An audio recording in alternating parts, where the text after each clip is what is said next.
dikirim dokumen via WhatsApp. Jangan asal unduh. Awas, datamu diretas. Loh, kok bisa? Itu namanya penipuan atau peretasan dengan menggunakan malware berformat APK. Penipuan dengan menggunakan malware memang bisa langsung mengambil alih aktivitas ponsel korban.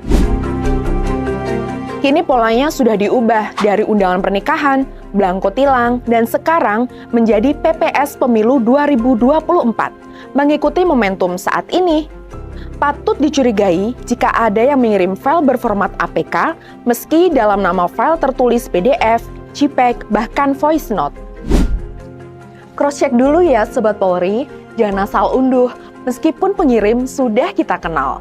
Jika kamu ragu, abaikan atau segera hapus pesan itu. Always being smart Sobat Polri, salam presisi!